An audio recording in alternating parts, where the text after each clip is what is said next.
利権があるところに反社が彼女俺がぶつかった、反社ならではの会話だよね。よく殺されなかったな。だが桐生の家って前回出なかったですよね。出てない、僕知らない。マンションの一室だったらちょっとイメージ狂っちゃうな。普通のアパートね、一棟で 8世帯ぐらい入ってそうな。ああ、もうこういう感じで。そういう人なのかな。まあそう、あんだけ金積まれたらそうなっちゃうのかもしれないね。ですよね。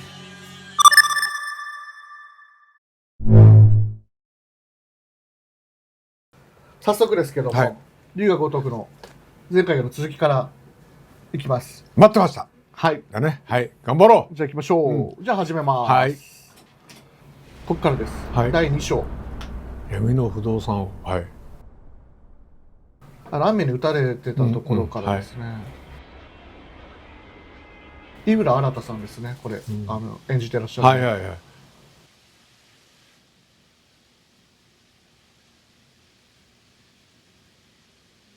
いやー、当時の歌舞伎町、この俳優さんもね、なんていうの、あれだけどいいよね。そうですね。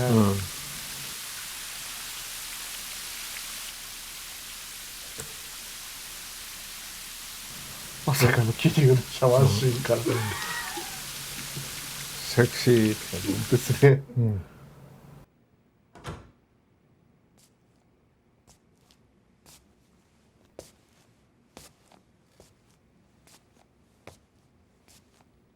食事まだ済んでませんよね。俳優さんのよかったらいかがですか。喋り方がすごくいいんだよな。この井浦さんね。悪いが空気にはなれねえ。あんたが誰かを聞くまではな。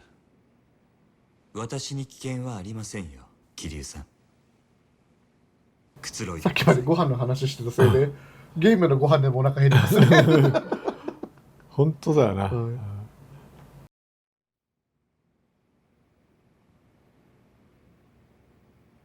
俺の服はだいぶ汚れていましたのでクリーニングさせています。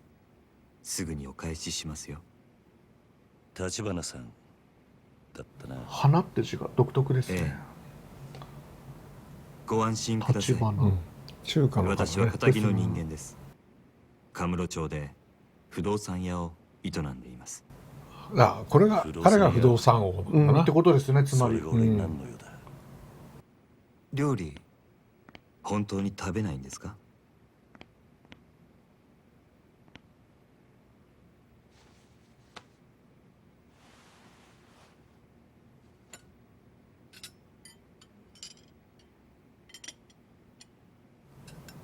片手は義手っぽいね。動いてない。動いてないですね。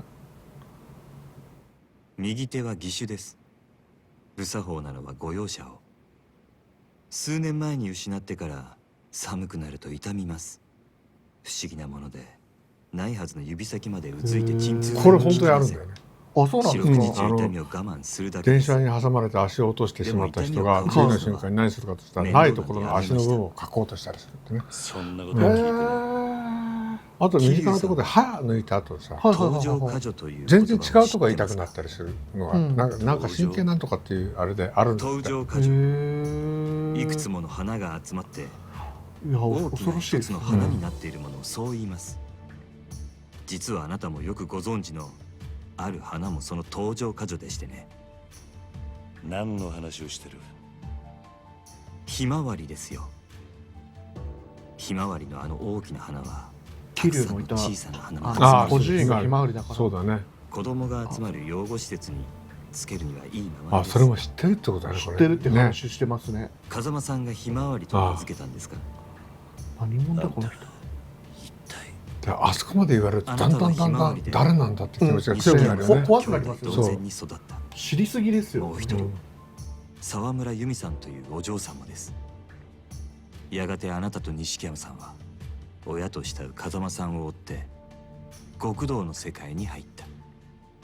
そして今は殺人の濡れ衣を着せられ、その影響で風間さんの全部知ってるじゃん。全部知ってる。全部あらすじ紹介してくれましたね。今はもう全部分かったよ。調べたってのはよく分かった。大した情報案外源らしい。同じひまわりにいた人かもしれない。そんな気もしてきた。あんたの目的は何なんだ。先輩みたいなことそうそう。をさっき今うん。カムロ町の不動産屋が欲しがるものといえば一つしかありません。ああ、これやっぱり。この人もうん狙ってる。殻の一粒に決まっているじゃないですか。また殻の一粒か。私と手を組んでいただけませんか、桐生さん。堂島組の若頭補佐たちが殻の一粒を手にすれば風間さんは波紋を免れません。ですが私があの土地を手に入れれば風間さんを守ることができます。それにあなたの濡れ衣も晴らさなければカムロ町における我が社の情報網はちょっとしたものです。私と手を組めばきっと真犯人を追えます。なんでそこまでして俺を引き入れようとする。あんたの本当の目的は何なんだ。俺の服を返してくれ、立花さん。私の申し入れを拒むと。あんたの話は俺にとって都合が良すぎる。この町じゃそういう時ほど用心しなきゃなんねえ。そうだな、そう確かにそう。その考えは確かに。なるほど。少し甘く見ていたようですね。でもいつか考え直してくださると信じています。せめてこの名刺だけはお持ちいただけますか。ああ、分かった。服はすぐに持ってこさせます。では私はこれで。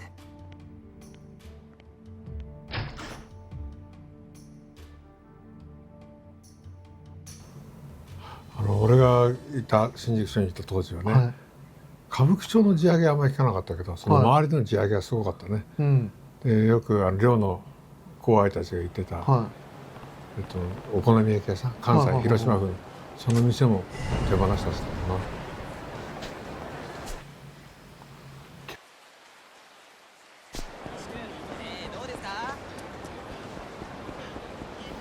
い。地上げって、うんなんか、なんて言うんでしょう、まあ、あまりにも、ねん現実で、まあ、出会ってないから想像しきれないんですけど、でも現実にも僕は起きてると思う。起きてますから、うんそのまとめうんて、土地代を値上げさせるために、値上げさせるそれでそこで利権を取るために、うんだから地上げってどうしても反社が絡んでくうん、っていうイる。利メージですね権があるところに反社が絡んでくる。はいそうかもしれない。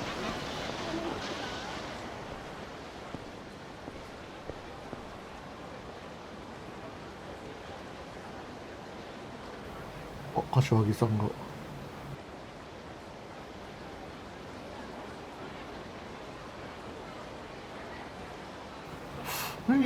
入れないですよ柏木さんね。ああ、そっか入るなうん桐生錦。お前大丈夫だったのか。おいマジかよ、よく殺されなかったな。この会話も反社ならではの会話だよね。よく殺されなかったな。うん。だがこれで俺はきっちり堂島組を破門になった。そうか。それじゃあおやっさんももう大丈夫ってことか。おやっさんのことはまだだ。俺の濡れ衣が晴れねえ限り堂島組はおやっさんに責任かぶせる気でいる。なんでだよ。お前がもう組を抜けたってのにか。ああ、ただそれでも一歩前進だ。堂島の大門が外れた以上こっから好きにやらせてもらう。まあその考えもできるよね。捕まえて真犯人の居所を吐かせてやる。そうだな。分かった。それじゃあとりあえず入るのか柏木さんにも伝えねえと。行こうぜ。いや、俺は登場界から破門された人間だ。これで入って話したら筋が通らない。そうそうそうそう。他にね、うん柏木さんにはお前から伝えてくれ。俺何言ってんだよ、水くせえな。いいから来いって。せめてものけじめだ。錦、きっちり筋は通す。桐生だって入りたいのは山々だと思うんだよ。直接会って話したいのもね。そこはやっぱり義理立てをしなきゃいけないと、けじめつけなきゃいけないっていう考この後アパートえだね。帰るだろ。俺もすぐ行くから。多分柏木さんが上で見てたのもそういうなんていうか気持ちがそうだね。で見れたんですよねきっちゃんと俺はお前についてるぞっていう気持ちの表れかもしれないし。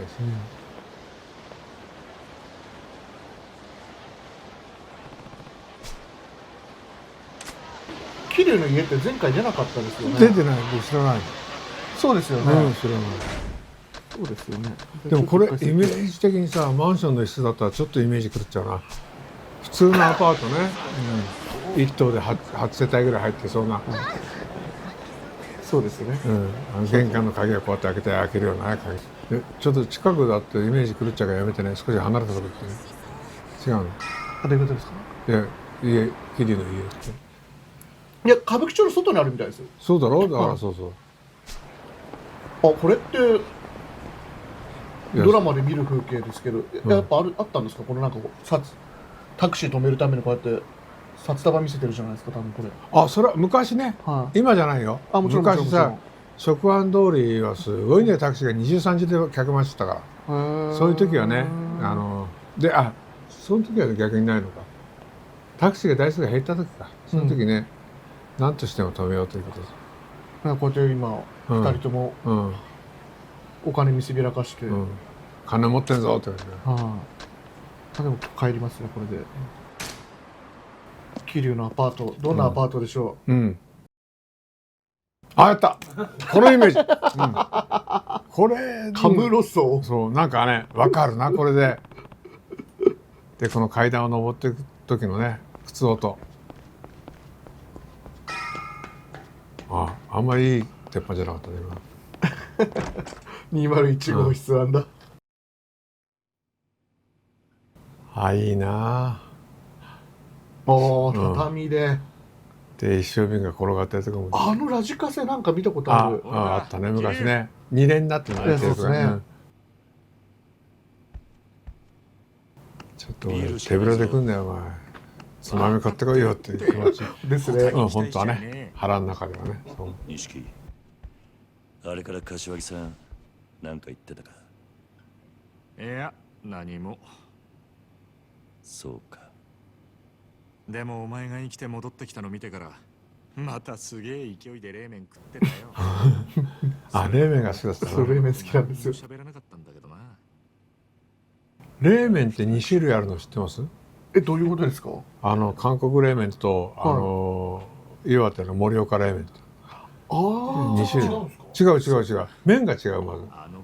僕は岩手の盛岡冷麺が好きだよ。またお腹減りますね。そう減ってくる。うわ、テレビがアンテナ式だ。若頭補佐の3人のうちの誰か知らないんじゃない？アンテナ式のテレビ。知らないね。チャンネル回すっつって通じる？ここで押すだよな。ペペペペって回して。つまみがありますね、ちゃんと。よくね、そのつまみ取れちゃうんだな。そう。ギリギリあるんですか？ある。子供の記憶は。殺されたぞ。何？この人死んじゃったんだ。これあれじゃない？騙したやつ。騙したやつですね。会社の中で撃ち殺されてたらしい。絶対クゼがやったでしょ。クゼの指示でお前を殻の一坪におびき出したんだろう。多分クゼがその口封じに殺す。クゼが悪いんだな。クゼは相当悪いっすよね。そんなに簡単に人を殺すのか。あのバカなんだってやるさ。てめえの身を守るためだ。だからよ、正面。クゼは今一番矢面立ってて怖いと思うじゃないですか。僕渋沢が一番怖いと思ってるんですよ、なんか今。随分味方っぽいようなね、流れがあった。なんか腹の中に隠してるんじゃないかって。そんな気もして。いや、人間的にはって言うと語弊があるな、その阿波野も結構ね。阿波野もそうですけど。明らかに悪そうに見えてるのが悪人じゃなかったりとかね、逆にそうですね。組を抜けた後、その立花って男が来たんだ。殻の一粒を手にするために協力しろとな。奴は俺の濡れ衣を晴らせるとも言っていた。サバンナビール。待て、桐生。俺知ってるぞ。この立花。出てきた。奴ら殻の一坪にまで手出そうとしてんのか。どういう連中なんだ？立花不動産は町に事務所構えてるようなまっとうな会社じゃねえ。俺も聞きかじりだけどよ、一言で言えカムロ町に特化した不動産乗っ取りのスペシャリストだ。不動産乗っ取り。ああ、今カムロ町は狭い土地に飲み屋やら風俗やら店がひしめき合って空きがねえ。しかもそのほとんどを東上界の極道たちが仕切ってる。だが立花不動産はそのカムロ町の鉄の壁に穴を開けることができるんだ。鉄の壁に穴を開ける。どんなに繁盛してる店だろうが、立花不動産が目をつけりゃ数日持たずに中の人間は追い出されちまう。金、脅迫、嫌がらせ、ヤクザ顔負けのやり口であんまりいい人じゃないのか。うんヤクザがヤクザ顔負けっていうのは面白いよな。確かに。お構いなしにな。それだけ武力も持ってるってことですかだろうねうん役者とか対抗できる力を持ってんだろうね。うん知らない連中が群がってるけど、その中でも立花不動産は札付きだ。東上界の家も連中を排除しようと追ってるらしい。本家か。そのくらい厄介な連中ってことだ。けどそいつらがおめえの味方につくとなると面白くなるな。信用できる相手ならの話だ。なんで俺を引き込もうとするのか立花の腹が読めねなら明日少し突っ込んで立花不動産を調べてみようぜ。探ってみる価値はある。え。いや、調べんのは俺一人。もう今桐生の気持ちの中では錦山をお前が俺と一緒に動けば引きずり込みたくないと思ってるんだろうな。思ってますねうんお前は関わるな。桐生、組抜けると決めた時からそうですよね。うん一人でやるのは首抜けた桐生と錦山がつるんでたらつるんでること自体がねねちょっと問題だからね問題ありますねうん向こうからしたら反社からしたらですよ。うん錦山ちょっといいとこ住んでそうですけどね、桐生より。ああそうだな確かにな、うん、でもワンルームマンションかな。うん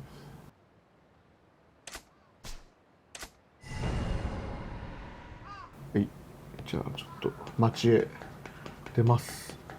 こう歌舞伎町にもこういうところがいや歌舞伎町じゃないこれ全然違うあ、歌舞伎町なんですか。うんこうカムロ荘で一応書いてあるから、うんうん近くではあるのかなと。近く北新宿とかあの辺じゃないのかな。あの設定上はね。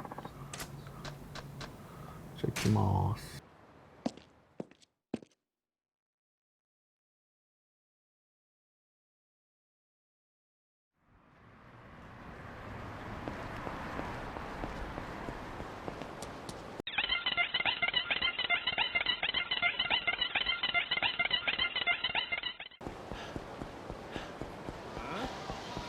ヤングスポットを抜ける。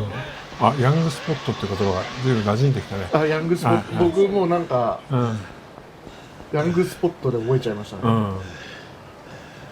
本当にここは溜まってるからね人がね。てかヤングスなんでしょうね。まあでも、うん東横、まあ言い方の問題もいなんでろいろありますよね逆によりなんで東横って言うんだろうと。そうですよね。うん。東横って言われると渋谷を思い出したよね。確かに。うん。ここですね。なんかたむろってきたチルな。ああ、ホームレスがたむろ。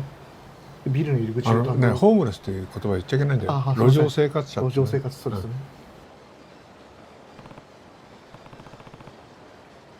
これあれですかね。うん。あえて彼らをここにいさせてるってこともあるね。ですよね。近寄らないと。うん。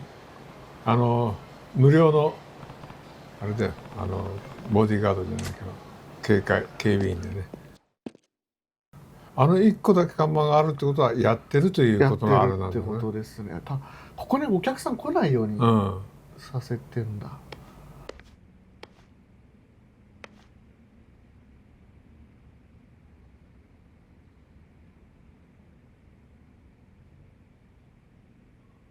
この店は何時から開くんだ。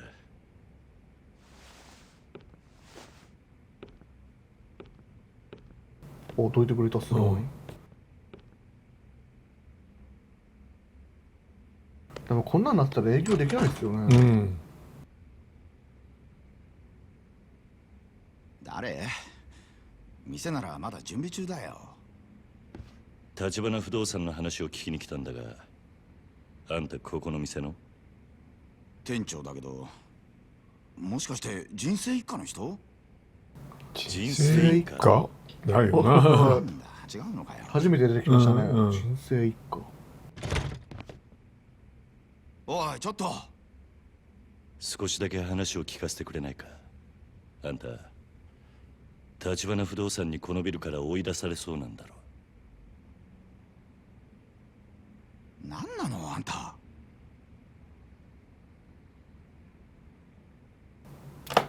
昔ね、歌舞伎町ってこういう小さな店の人生一家はい集まりなのね。はいはいはいはい。そうするとね、昼間空いてる店舗とかあるでしょ、こういうふうにして。はそこに外国のマフィアが入り込んでね、事務所として使っていたっていうこともあるし。夜はどうするんですか？で夜は営業するんですか？そうそう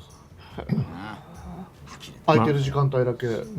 今外国っていう表現したけど、東南アジア系の外国人。ある時急に立花不動産が来て、ああ、その時だけ拠点にして。そうそうそう。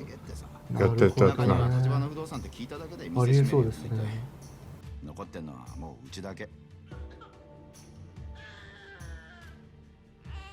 なんだああいうテレビのモニターが昔って感じしますね。カラオケしたり。神さんはビルに住み着いてるホームレスが怖いって。あ、やっぱりそうだね。そうですねホームレス。連中よこしたのも立花不動産の嫌がらせ。ホームレスにビルの中で小便させたり、大声わめかせたり、不審火まで出しやがる。立花不動産の人間も毎日来るのか。最近来るのは無言電話だけ。なんかこの話聞いちゃうと、立花さんに味方するのもどうかと思っちゃいますね。そうだね。まあもうそういう気持ちになってんじゃない？桐生もね。立花不動産だ。なんで急に。どうしよう。5、6人はいる。生瀬さん、立花不動産です。入れてやってくれねえか。連中と話してみたい。安心しろ。何があっても俺が守ってやる。俺が桐生だって言いたいとこだよね。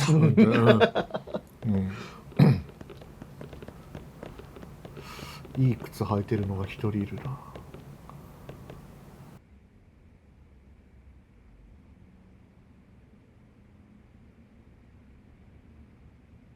小田さん。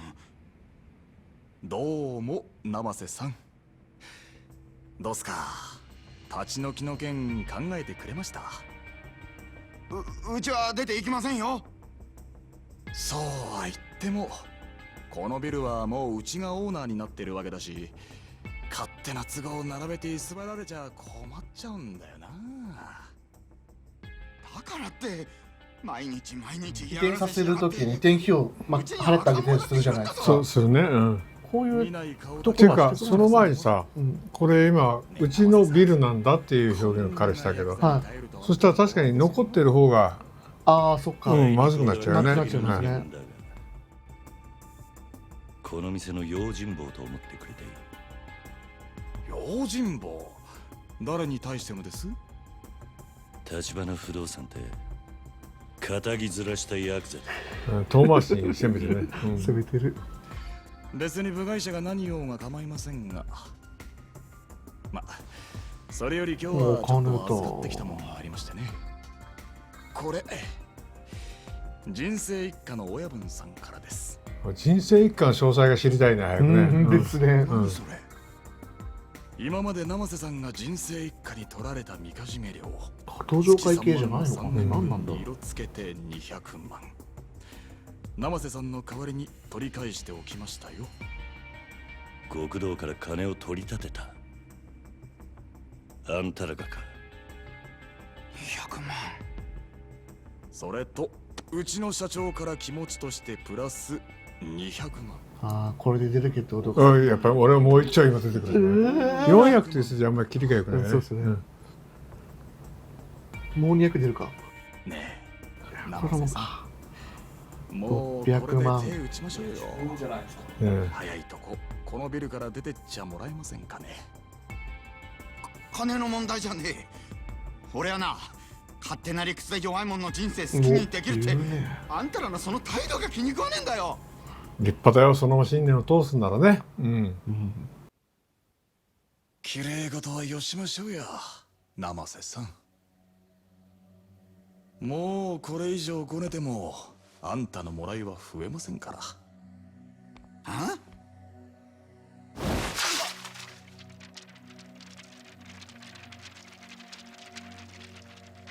見えすぎた芝居しやがって。金の問題じゃなかったら何の問題だ、こら！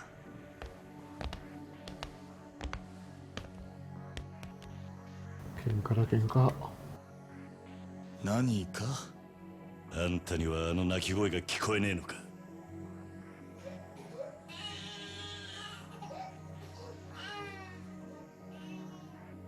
子供の前で親の顔にさっさば叩きつけるのが橘不動産のやり方か。そちらさんも人様に説教垂れるほど真っ当な人間には見えませんがね。まあいいでしょう。生瀬さんにはこちらの誠意が通じたと見えますし。何勝手なこと言ってんだ。ああ、拾うのかな。生瀬さん、今夜あたりお電話いただけそうですね。いいお返事を期待していますよ。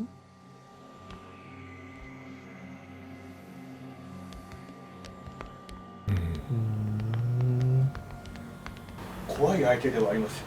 あるね。今時こんな街で妙な極端に暴れないところが逆に怖いってそうですいうんだね。ね。お兄さん、お遊びはほどほどにしないとね。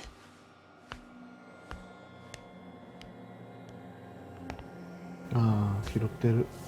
だからよく喧嘩とかね、言い合いなんかしてても、最初からでかい声出してね、怒鳴り声を上げるのよりも、言葉少ないけど、極端な人が低い声でね、ババって言われた方が、相手に対して与える威圧感は強い。出てけと言われてさっさと出てった連中はバカだ。辛抱を重ねりゃこういうボーナスが出てくるってのによ。ああ、もうこういう感じで。そういう人なのかな。まあそう、あんだけ金積まれたらそうなっちゃうのかもしれないね。ですね。うん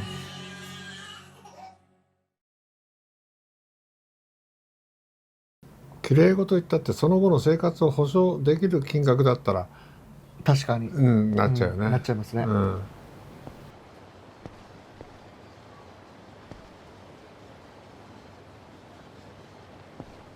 あんた、さっきまでいた他のホームレス仲間はどうしたんだ。もうここでの仕事は済んだってさ。次のとこに移されてったよ。次のとこどこだ。この方々も橘不動産からじゃあ、ね、いろいろだよ。お金をいただいて、そうやってんだねやってることですね。どういう連中なんだ、橘不動産ってのは。何が目的か知らんけど、あそこに関わんのはやめときな。あの人たちはカムロ町の闇だよ。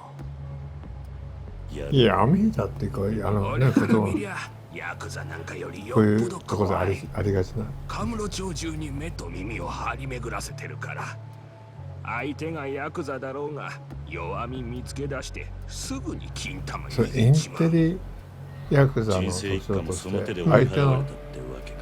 ね、情報っていうかね、弱みをつけ込むというやり方だよね。この間東上会本家から指詰めさせられたらしいよ。何。本家への上納金ちょろまかしてんのが匿名でああ、そう作られてね。いう手も。もっとも作られたのはそのほんの一部。全部ぶちまけられたら組長絶対殺されるっていう。なるほど。橘が小出しにチクって脅しをかけたってことか。別に俺は橘さんとこがやったなんて一言も言ってないよ。ただヤクザのそんな弱み探り出せるのあそこ以外にはまずないだろうけどね。俺があとあんたに言ってやれるのは、立花からは手引けって忠告くらいだね。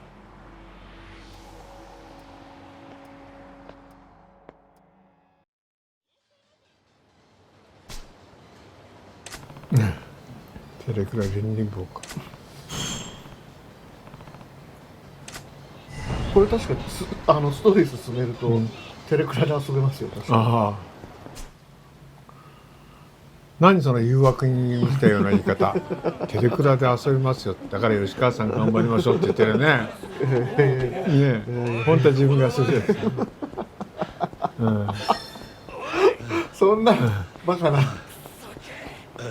そんなバカなことが起きるから今の世の中なんだよ。